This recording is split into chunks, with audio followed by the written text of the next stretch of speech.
Welcome to week 8 of our 17-week series as we go through our building center to give you an in-depth look at our building process of your new Palm Harbor home. This week we present part 1 of our roofing system. Hi folks, I'm Howard Broughton. This week we're going to talk about building inside and the advantages for doing that at a building center.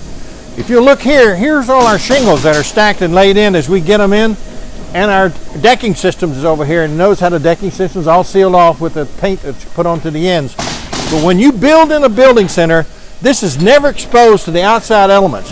You don't have snow, wind, rain, any moisture on this. As it comes in straight from the factory, straight to us. We unpackage these 25-year shingles as we put them in the house. So when they come in great quality, you can see a roof over here, how it goes on in great quality. It's all controlled in the factory. That's a big advantage on building centers. Now we're going to show you our rafter system. Each one of these rafters and the design of that rafter has been sent off to an engineering firm who has designed this to hold a certain amount of poundage, which is 20-pound roof load in this market area where we are now. And what these gentlemen are doing, these are setting them up on 2-foot centers. They've laid them out. The supplier has shipped us all our rafters already built and stamped. They got a stamp on each one of the rafters. And they're laying these in and setting them up on 2-foot centers as they're laying down our wood roof section to build the up side of our roof. Once this is done, they go back. If you'll notice over here, these gusseted areas will hold those rafters up square, and some areas have laminate beams. That's where you have a walkthrough from one half to the other. They're beginning to further build these. They put on a polyurethane foam spray, which we're going to see in a moment, and set these rafters and hold the ridge up. You can look at the top of the rafters are also tied in, so everything is held square, and your home is built square and stays square. One of the things you don't normally see because you can't really crawl into your roof, we use a 2x material that ties the tops of these rafters together, and then there's a 26-gauge steel strap that is applied to the rafter and to hold the strap, the wood piece to hold all the rafters together so they're all set up straight and square. This ties these rafters all as one. It makes it a much stronger roof.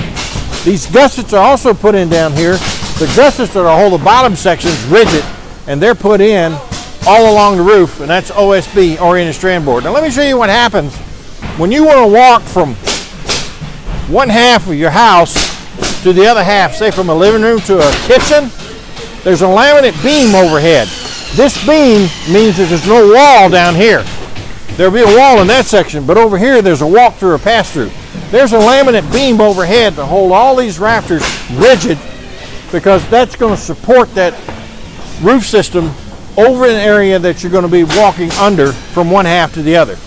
Notice too on this wood roof, you see the wires are already coiled up in there? Many of the wiring systems are already pre-done, so when it gets over to the walls in the house, they'll be fed down to the receptacle or to the kitchen or wherever it is it needs to go to. And notice two different colors of wire. One's a 12-2, which is a yellow, and one's a 14-2, which is like a receptacle wire, the white. So you've got different wires are supposed to do different things. There's also, you see a horizontal piece through there? That's to hold the center section of that rafter up square so it doesn't lean on you. It sits square and tight with the floor the way it's supposed to be built. One other thing over here, this particular home is getting an overhead duct system, and that duct system is all insulated. Notice how this box is going to receive them in. So you got a large duct where the air comes in that's controlled for the house, but it goes out, an 8-inch duct, flex duct will go out here and match up with the duct system in each one of the rooms. So you see how that's coming over. Whoop, we got a laminate beam coming over. Let's back up.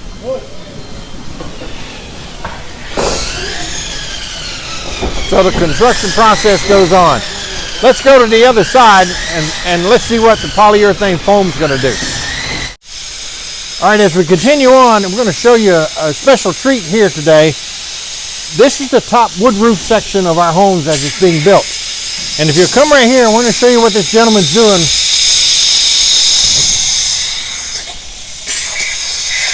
And see if you can get this on camera. He's blowing a polyurethane foam bead on there. That bead swells up 9 times the size of the bead. And if you notice, he's shooting it right into the crack of the adjacent area where the rafter is going to come with the ceiling panel.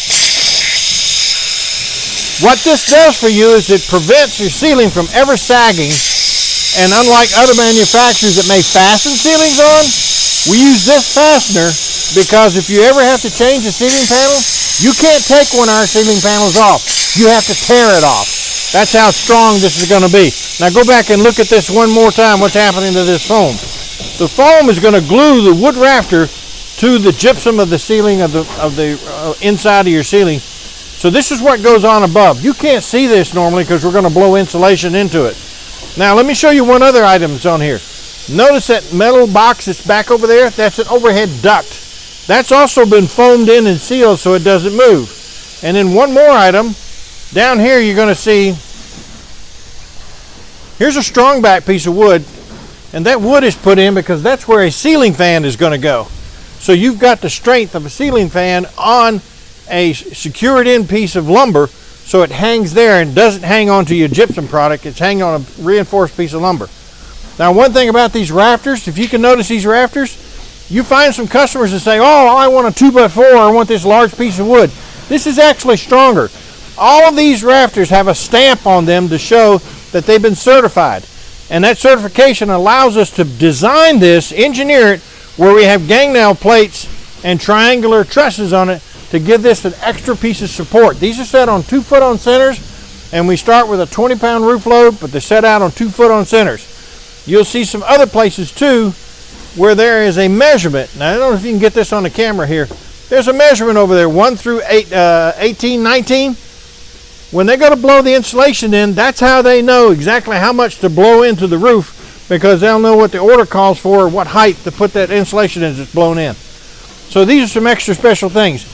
We also reinforce our eave. This is an open area on our eave where the air is going to be able to come in and go up into the cavity and go out through the top. That keeps air circulating through your roof, so it's not a closed-in box. This is where the soffit's going to go on. And you got a fascia up here that's going to cover it with the fascia. That shows you we have a 12-inch eave, not a little 3-inch eave on the side of the house. Just like any site-built house, it's got a 12-inch eave that's going to go up and go over. So I hope this gives you some kind of idea of how we build the wood roof section of the home from the top side. Now you want to tune in next week for a special treat. We're going to talk about the continuation of how we build the roof section and what goes in it, how it's made, how it's transferred over and put onto the house. See you then.